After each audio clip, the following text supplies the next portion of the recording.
Dear friends, when I was in 10th grade, one of the books on the required reading list was a fairly new novel by the British author William Golding. It was about a plane full of schoolboys who were being evacuated from England during the Second World War. The plane crashes, and all the adults are killed, and the boys are marooned by themselves on a remote island somewhere. And they're saddened by the death of the adults, but not for long. They soon become jubilant.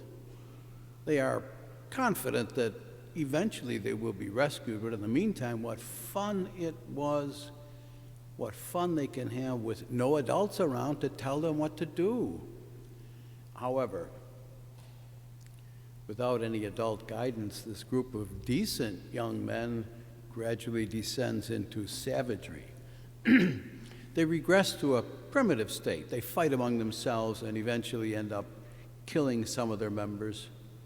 And in the end, they are rescued by the British Navy.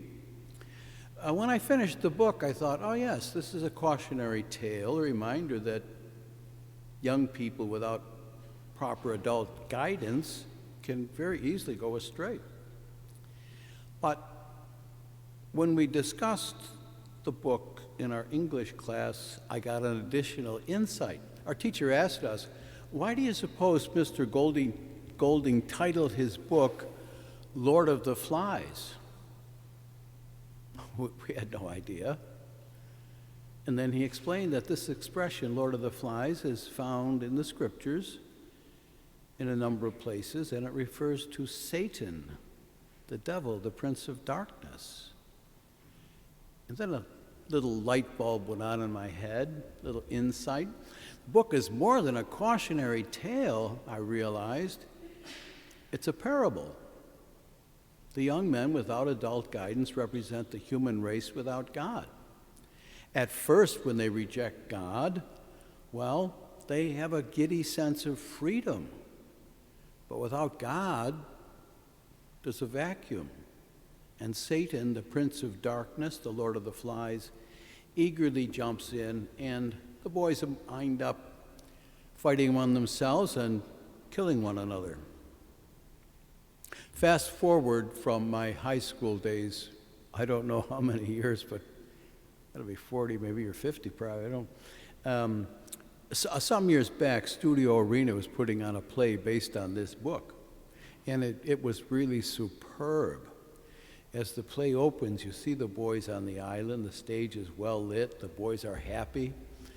But as the play progresses, very, very gradually the stage lighting becomes dimmer, and by the time you get to the end of the play, you're really straining to see what's going on the stage.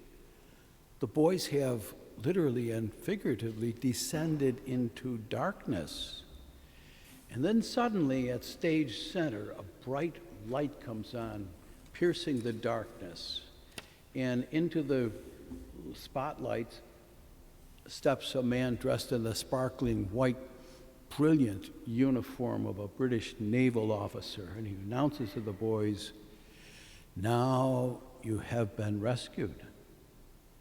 And then it dawns on me, another light bulb goes on. It's not just a cautionary tale, it's not just a parable, this is a Christmas story. Christmas story. When you read the Christmas story in the Gospel of John, you don't find that the manger and the stable and the shepherds and the wise men. John goes beyond those details, and he tells us what it all means. In the beginning was the Word, and the Word was with God, and the Word was God, and the Word became flesh and dwelt among us. He is the light of the human race. This light shines in the darkness, and the darkness cannot overcome it. The human race at the time when Christ was born was like that final scene from the Studio Arena version of Lord of the Flies. It was very dark. It was ruled by the prince of darkness. Some years back, Reader's Digest decided to find out who was the greatest person in human history. And they selected the eminent historian H.G. Wells to do the research and make a report. Well, Mr. Wells spent considerable time just trying to determine what the criteria should be. How do you measure a person's greatness?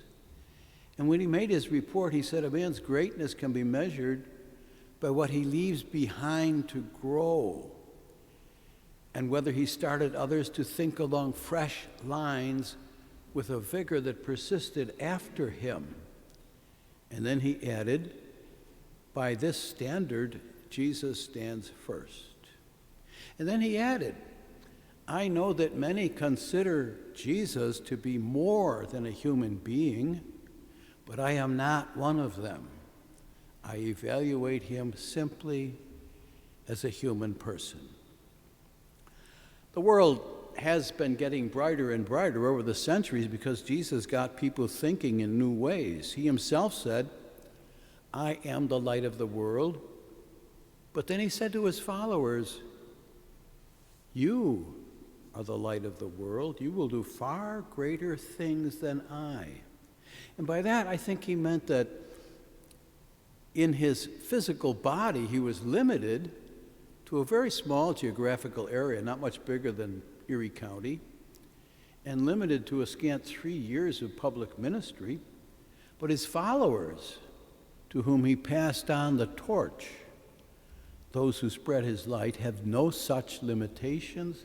They are all over the world, and the light has swept through 20 centuries. In your circle of people you come in contact with, in your neighborhood, among your relatives, people you'll spend Christmas Day with, people you'll meet at work or at school, there are some people who are only going to see the light of Christ as it is reflected in you. The message of Christmas is that Jesus has come to bring light, and we who have seen the light, we who have come to Bethlehem, are now sent forth to bring that light of Christ to others by our words, by our deeds. There's an old poem that I came across. It goes like this. You are writing a gospel, a chapter a day, by the deeds that you do and the words that you say.